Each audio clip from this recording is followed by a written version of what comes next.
Hello সবাইকে, আসসালামু আলাইকুম। আপনাদের সবাইকে স্বাগতম জানাচ্ছি আজকের ভিডিওতে। আজকের ভিডিওতে আমরা সুইজারল্যান্ডের ইউনিভার্সিটি অফ বার্ন স্কলারশিপ সম্পর্কে জানব এবং এখানে আমরা এই বিশ্ববিদ্যালয়ের ওভারঅল স্কলারশিপ সম্পর্কে জানার চেষ্টা করব। মেইনলি এই বিশ্ববিদ্যালয়ের স্কলারশিপগুলো কেমন হয়ে থাকে, আবেদনের যোগ্যতা কী, কী ডকুমেন্টস প্রয়োজন হয় এবং স্কলারশিপের কোনটার কখন আবেদন চলে, এই সমস্ত ব্যাপার নিয়ে।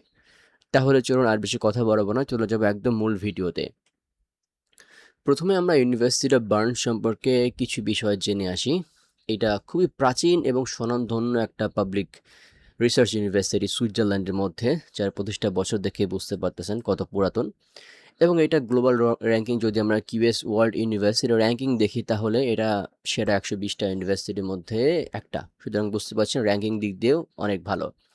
এবং রিসার্চের ক্ষেত্রে যদি আমরা চিন্তা করি তাহলে ক্লাইমেট চেঞ্জ অ্যান্ড অ্যারোস্পেস রিসার্চের ক্ষেত্রে এরা অনেক ভালো কিছু কাজ করেছে বা ভালো কিছু অ্যাচিভমেন্ট এদের আছে। বিশেষ করে গভর্নমেন্টের সাথে মিলে এরা অনেক ভালো কিছু করছে এবং দেখাচ্ছে কি মঙ্গল গ্রহ এবং ধূমকেতু 67 অভিযানে এরা হচ্ছে প্রশংসা পেয়েছিল। যাই হোক, এছাড়াও এটা ইউনেস্কো ওয়ার্ল্ড হেরিটেজ সাইট হিসাবেও বর্ণিত আছে এই বিশ্ববিদ্যালয়টা, বিশেষ করে এটা বার্ন শহরে, সুইজারল্যান্ডের অন্যতম ঐতিহাসিক শহরে অবস্থিত বলে।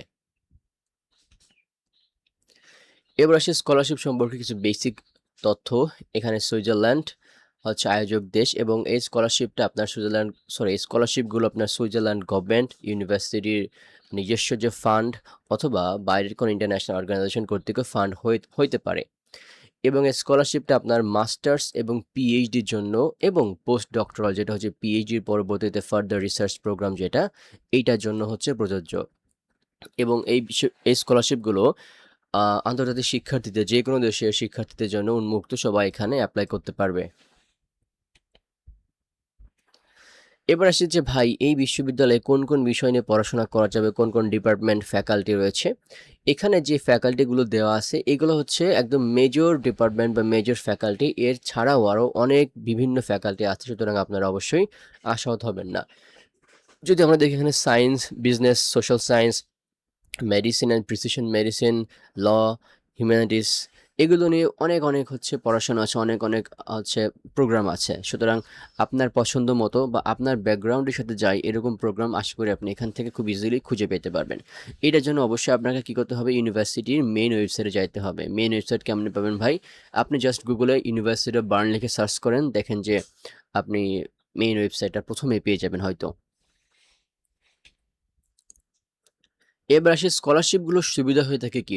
এই স্কলারশিপগুলো হইতে পারে আপনার সম্পূর্ণ বা ফুলি ফান্ডেড স্কলারশিপ অথবা আংশিক টিউশন ফি মওকুফ। আংশিক টিউশন ফি মওকুফ কি?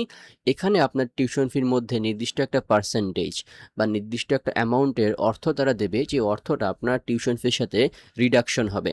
কেমনে হবে ভাই? ধরেন আপনার টিউশন ফি 12,000 সুইস ফ্রাঙ্ক। তো আপনি একটা স্কলারশিপ পাইলেন যেটাকে আপনার হচ্ছে 50% টিউশন ফি মওকুফ করতেছে। অর্থাৎ আপনার 12,000 সুইস ফ্রাঙ্ক থেকে আপনাকে দিতে হচ্ছে এখানে 6,000 সুইস ফ্রাঙ্ক। সুতরাং এরকম স্কলারশিপ থাকে। এবং স্কলারশিপ আরও বিভিন্ন সুযোগ থাকতে পারে, যে আপনার ডেইলি লাইফ এক্সপেন্সের জন্য তারা প্রতি মাসে স্টাইপেন্ড বা প্রতি মাসে একটা ভালো পরিমাণে অর্থ দিবে, যেটা দিয়ে আপনার থাকা, খাওয়া, আবাসন, চলাচল, যাতায়াত, এই সমস্ত ব্যাপার আপনি কভার করতে পারবেন। এছাড়াও তারা আপনাকে আবাসন সহায়তা বলতে আপনাকে ইউনিভার্সিটি হল বা ডরমিটরিতে থাকার সুবিধা, অথবা আপনি বাইরে থাকলেও আপনার যে বাসা ভাড়ার খরচটা তারাও এগুলো দিতে পারে এবং আপনার হেলথ ইন্স্যুরেন্সও তারা ফ্রিতে দিতে পারে। এছাড়াও যারা আপনাকে হচ্ছে ট্রাভেল অ্যালাউন্স এবং রিসার্চের ক্ষেত্রে অনুদান বলতে এখানে একটা তারা ফান্ড দেয়, যে আপনার রিসার্চের যে খরচগুলো আছে সেগুলোর ক্ষেত্রে। এবং ট্রাভেল অ্যালাউন্সের মধ্যে আপনার যাতায়াতের খরচগুলো, অথবা যদি আরও ভালো স্কলারশিপ পেয়ে থাকেন, যেটা আপনার দেশ থেকে সুইজারল্যান্ডে যাওয়া এবং পড়াশোনা শেষ করে আপনার দেশে ফেরত আসার যে রাউন্ড এয়ার টিকিট, এটা দিতে পারে।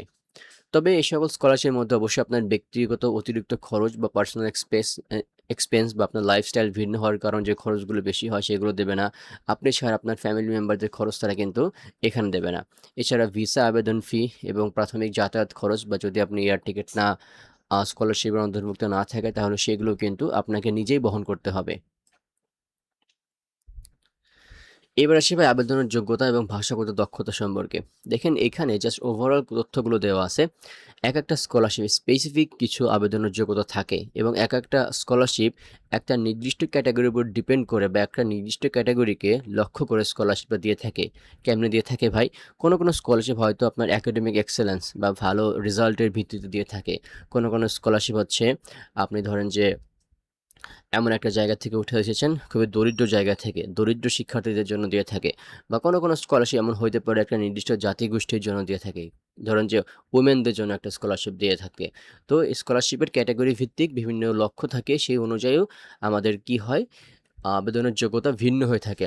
তবে ওভারঅল যে আবেদনের যোগ্যতা যেগুলো থাকতেই হবে তার মধ্যে একটা হচ্ছে মাস্টার্সের জন্য অবশ্যই আপনার ব্যাচেলর বা অনার্স ডিগ্রি থাকতে হবে, আন্ডার গ্রাজুয়েট ডিগ্রি থাকতে হবে, পিএইচডির জন্য আপনাকে মাস্টার্স ডিগ্রি থাকতে হবে।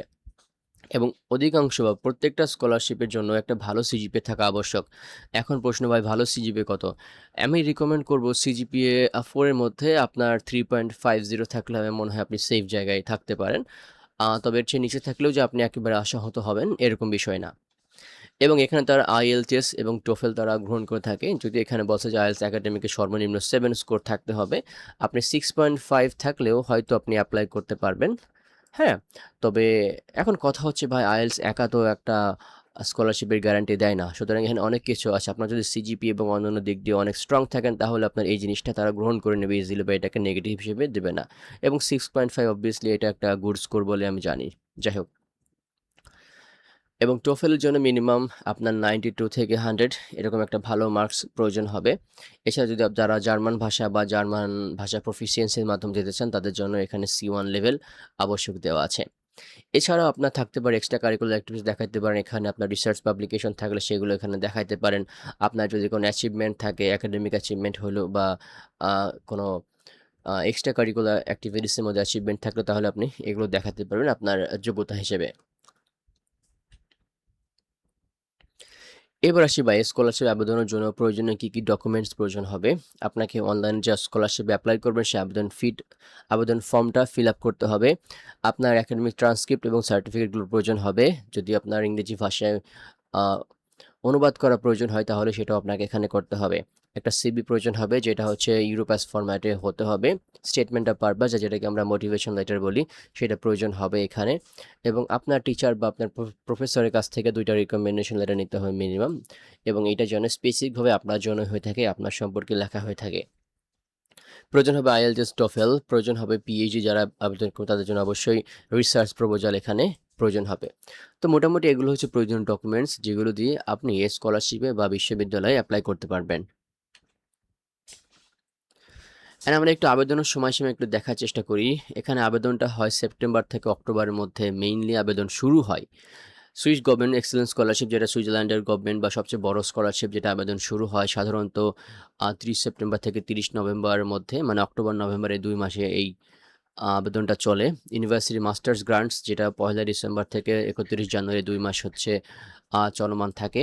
সাধারণ একাডেমিক অ্যাডমিশন বা আপনি ইউনিভার্সিটিতে অ্যাডমিশনের জন্য এপ্লাই করবেন হচ্ছে এপ্রিল-মে মাসের দিকে হচ্ছে আপনার ফল সেমিস্টারটা এখানে শুরু হয়ে থাকে। এবার আমরা কিছু ধাপ দেখার চেষ্টা করি আবেদনের জন্য।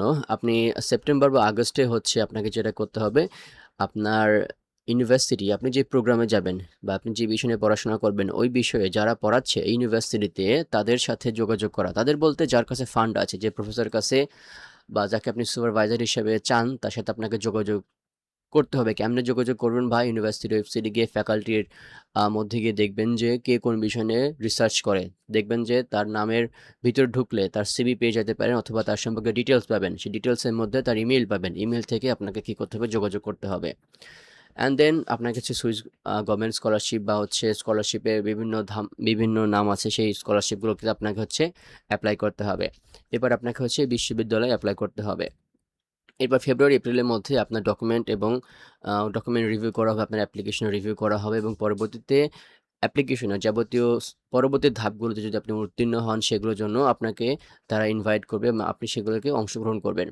এবং লাস্ট মে থেকে জুন মাসের মধ্যে তারা আপনার কাছে অফার লেটার দেবে এবং আপনি ভিসার জন্য এপ্লাই করে ভিসা পেয়ে যেতে পারেন। তো মোটামুটি হচ্ছে এগুলো আমাদের আবেদনের ধাপসমূহ। এগুলো ঠিকমতো কন্টিনিউ করলে বা ঠিকমতো পার করতে পারলে আশা করি আপনি একটা ভালো কিছু করতে পারবেন। অ্যান্ড এখানে কিছু টিপস দেওয়া আছে যে প্রফেসরদের সাথে আগে যোগাযোগ করার চেষ্টা করেন। বিশেষ করে আপনার রিসার্চের সাথে যেটা যায় এবং পিএইচডির জন্য এটা খুবই গুরুত্বপূর্ণ। এবং আপনার যে মোটিভেশন লেটার যেখানে আপনি উল্লেখ করবেন যে কেন আপনি বিশ্ববিদ্যালয় বা এই স্কলারশিপে যেতে চাচ্ছেন, সেখানে আপনার এই স্কলারশিপটা বা আপনার এই বিশ্ববিদ্যালয়টা কতটা ইফেক্টিভ হবে আপনার জন্য বা আপনার দেশের জন্য সেটা আপনাকে উল্লেখ করতে হবে। যদি অনুবাদের প্রয়োজন হয় আপনার সার্টিফিকেট ট্রান্সক্রিপ্ট সেটা আপনাকে করতে হবে। এবং অবশ্যই আপনার যে রিসার্চ এটা অবশ্যই যেন সাস্টেনেবিলিটি এবং ইনোভেশন পর্যায়ে হয়, একটু ইউনিক পর্যায়ে হয় এবং যেটাকে বলে নোভেলটি থাকে, নতুনত্ব থাকে এবং রিসার্চটার জন্য রিসার্চ থেকে যে ফাইন্ডিংস বা ফলাফলটা আসবে সেটা যেন মানুষের কাজে লাগে এরকম কিছুর জন্য হয়ে থাকে। ওকে? তো ভিউয়ার্স এই ছিল আজকের ভিডিও। আপনারা চাইলে আমাদের ইউটিউব চ্যানেলটি সাবস্ক্রাইব করতে পারেন। এখানে আপনারা বাংলাদেশ ও বিশ্বের বিভিন্ন স্টুডেন্ট অপরচুনিটি সম্পর্কে জানতে পারেন। স্কলারশিপ, ইন্টার্নশিপ, জব অপরচুনিটি এগুলো সম্পর্কে জানতে পারেন। অ্যান্ড আপনারা চাইলে আমাদের থেকে আইএলটিএস প্রিপারেশন কমপ্লিট করতে পারেন। আমাদের আইএলটিএস কোর্স চালু আছে। প্রতি মাসের ১ তারিখে মেইনলি হচ্ছে আমাদের কোর্সে নতুন স্টুডেন্ট বা নতুন ব্যাচ শুরু হয়ে থাকে। তো এই ছিল আজকের ভিডিও। সম্পূর্ণ ভিডিও দেখার জন্য অসংখ্য ধন্যবাদ। সবাই ভালো থাকবেন, সুস্থ থাকবেন। সবার জন্য অনেক শুভকামনা রইলো। আসসালামু আলাইকুম।